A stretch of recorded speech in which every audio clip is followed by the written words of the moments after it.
YouTube is the largest video hosting and sharing website on the internet, with over 500 hours of content uploaded every minute, which is insanely impressive if you realize that I'm actually the only guy who makes videos. Those stats aren't for nothing either.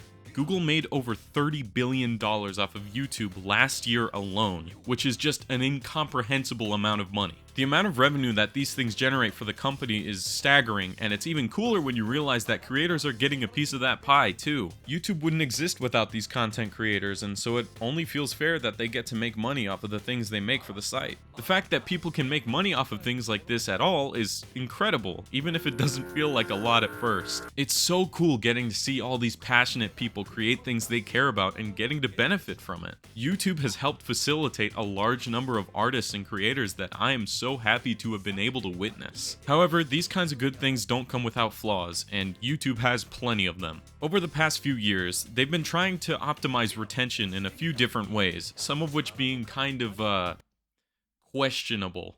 Hey man, are you doing okay? Yeah, I just got back from a really hard day at work, and my Mr. Beast video isn't really doing it for me today. Well, what I usually do is put on more than one at a time. Really? I guess I could try that.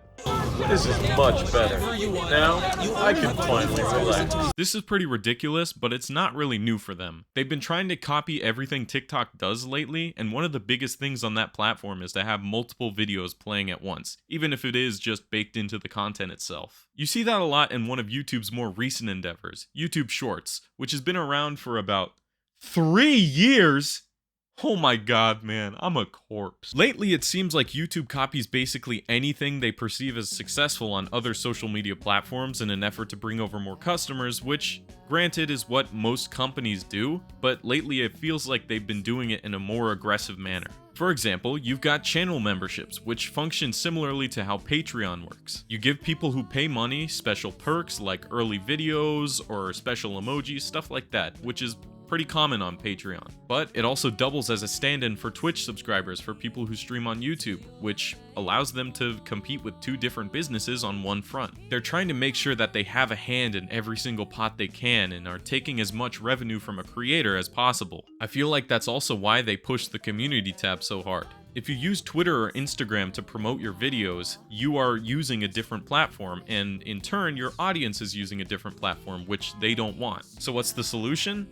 Oh, well, let's basically just build a mini version of Twitter on our app. Make sure the tab is pushed as a way for creators to keep their fans in the loop and stay connected with their audience. Admittedly, I use it a lot because I don't have a whole lot of audience crossover on my YouTube and my Twitter, which sucks because it feels like they're using it as a way to get people to continue scrolling. You'll constantly see these channels you've never interacted with before, and they'll just have memes posted, and in the comments you'll have people talking about how they'd never seen this person before, but they're just liking it because it's a thing they stole from Twitter. More endless scrolling, more engagement. Speaking of endless scrolling, the aforementioned YouTube Shorts has been pushed to death all over the app, for the same reason that every other company is pushing short-form content. You stay on the app longer, you make less choices, clicking thumbnails and whatnot, they get more money from ads, you've heard the spiel before. There's so many Shorts exclusive channels on YouTube now, and a lot of them are either AI generated or re-uploaded TikToks, and it's honestly kind of embarrassing. YouTube went from pursuing higher quality with their YouTube original stuff and YouTube Red back when it was called that to this.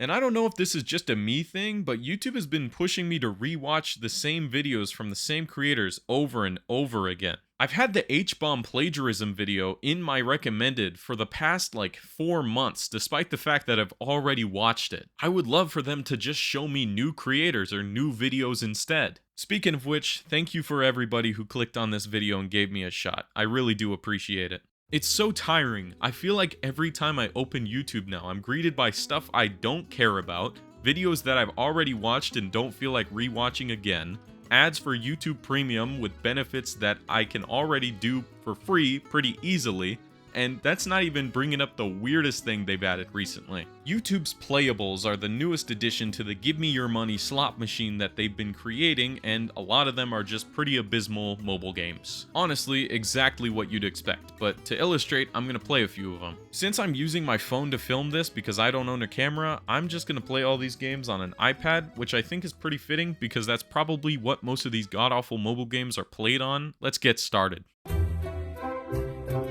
It's Peak.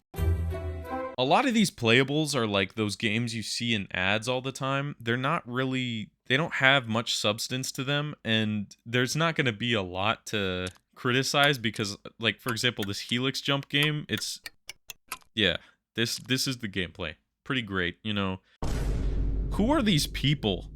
What the hell? Who are these random people? Moving on, let's go to Running Pet. That seems like a pretty fun game. Are you guys enjoying the loading screen? Because it's taking a long time. I'm going to cut a lot of it out, but it's taking a long time. All right, time to play Running Pet. I mean, this is just Subway Surfers. It's literally just Subway Surfers, but with like a guy that looks like Talking Tom and Garfield had a kid. These games are not very good, except for Cut the Rope. Cut the Rope is peak. And also, I think I saw Angry Birds in here. Hell yeah, I saw Angry Birds. Hang on. Hell yeah, Angry Birds. Let's go. It's Angry Birds. I mean, yeah, there's not really much to say here. It's just crappy Hang on, guys. I gotta play some Tall Man Run.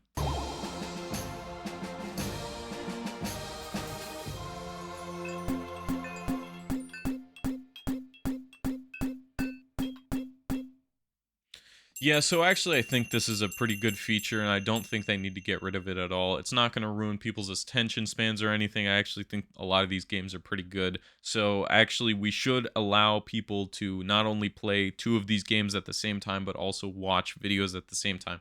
This is a really good idea. Thank you, YouTube, for coming up with it. Okay, I think that's enough of the iPad games.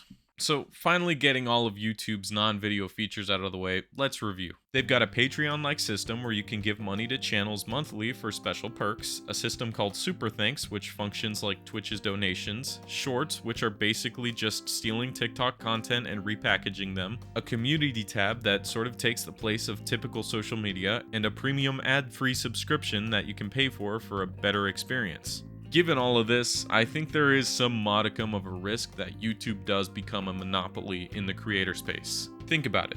TikTok is getting banned in the United States here pretty soon, so it only makes sense that some short-form content provider is going to take its place, and I wouldn't be surprised at all if that's YouTube. Twitch is also facing a lot of issues, and that's because they got too greedy and they started treating their streamers worse and worse, and because of that, they've started to move to Kick, or the Facebook one, or YouTube.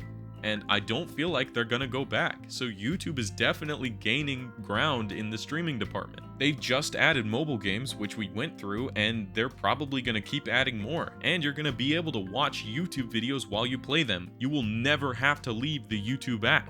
It's crazy to me because they're actually getting close to it too. Since a bunch of other social media sites keep suddenly deciding, hey, wouldn't it be cool if we just stopped working and also stopped providing a good service and also renamed ourselves to one letter in the alphabet and completely destroyed our brand? Wouldn't that be awesome? I worry about this because the reason I like YouTube is the genuine nature of it. With the other social media sites, especially TikTok, I feel like there is some obligation to sort of play it up for the camera. Meanwhile, with YouTube, we see a lot of people getting big just for being themselves, and I think that's awesome. If this website gets any more optimized or Mr. Beastified, it's gonna be bad for creators. If they keep focusing on audience retention and stimulation, we're gonna lose what makes YouTube, YouTube. We've got something really special here. People regularly are able to turn their passions into their job. Sure, a metric ton of garbage content gets uploaded to the website every single day, but it's matched by a ton of great content that gets uploaded to it too. And to be honest, without YouTube systems, you would have never seen this video, and for that, I'm immensely grateful. I'm glad I was able to share everything that I thought with you, and I hope that I get to continue to do it in the future.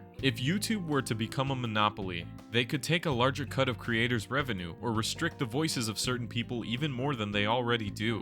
I worry that if we don't pay attention to these kinds of things and push back on them, the short-sighted, money-hungry executives could ruin what makes this platform great and dissuade the next generation of creators from giving their dream a shot. Because of that, I think it's worth making sure that YouTube is never too far gone. So basically what I'm saying is I do this for the purpose of having more money and no other reason. Goodbye.